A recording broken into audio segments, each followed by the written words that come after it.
There is nothing more painful to a parent than watching your grown child experience a meltdown. Whether the process is gradual or an unexpected, sudden departure from wise choices, financial responsibility, and decent friendships, the internal reaction is the same: gut-wrenching agony as you try to figure out what went wrong when you had all of the best intentions.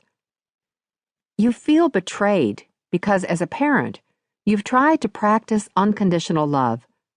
You've offered forgiveness for inappropriate behavior and provided enough encouragement and tangible help to give your child a fresh start. But the cycle of pain continues as time after time your adult child accepts your help, promises this is the last time your assistance will be needed, and then falls flat on his or her face again, with no one to come to the rescue but you. At such times, the enemy swoops in with taunting lies and tempts you to believe, if I had been a better parent, this would not be happening. If I had read my Bible more consistently and prayed more fervently, God would have protected my child from this crisis. If I had been less busy, I could have stopped this cycle of destruction before it got to this point. On one level, we may feel guilty and even in some way responsible for the wrong choices of our children. Yet, at a heart level, we believe that even if our child's behavior doesn't warrant our support, his or her potential does. If we can just help them get out of a plummeting lifestyle and desperate circumstances, we're convinced they will finally take good advantage of their clean slate and demonstrate a new beginning that warrants all of our support and encouragement. But then, to our great disappointment, the cycle of destructive behavior begins again. Like Allison Bottke, I'm the mother of an only child, a son.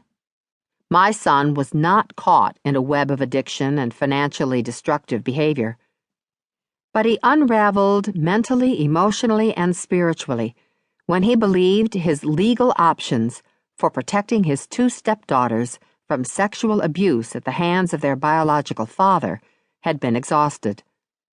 My husband and I received a shocking middle-of-the-night call informing us that our son, a graduate of the U.S. Naval Academy, had been arrested for murder.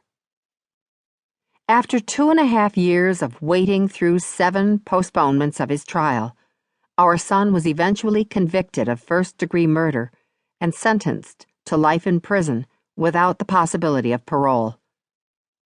I know the agony of wondering what went wrong in our parenting and of trying to fix things for my child so we could all go back to a more normal life. In Setting Boundaries with Your Adult Children, Allison Bottke powerfully describes how subtly we begin to enable our children by helping them. She understands from personal experience that we parents believe our children are fundamentally good kids who have made some mistakes. So our impulse is to dive in to rescue them from the messes they've made, believing the power of love and forgiveness will conquer all of the negative choices they have made. If you have time to listen to nothing else, don't miss Allison's description of walking into her son's home following his arrest in the opening chapter, Why I Had to Write This Book. The emotional impact of her experience grabbed my emotions and made me gasp for air. If you can't listen to all of the chapters in a row, go to the letter she wrote, but never delivered, to her son in Chapter 8. You may find pieces of your own parental emotional reactions on the pages of these chapters, but you'll uncover more than that. Perhaps for the first time, you'll find a workable plan for setting appropriate boundaries with your adult child. You will discover how to form a plan of action that works. Whether your child is emotionally and/or physically disabled through addictions or wrong thinking, Allison Bottke will reveal the 6 steps that will bring back your sanity.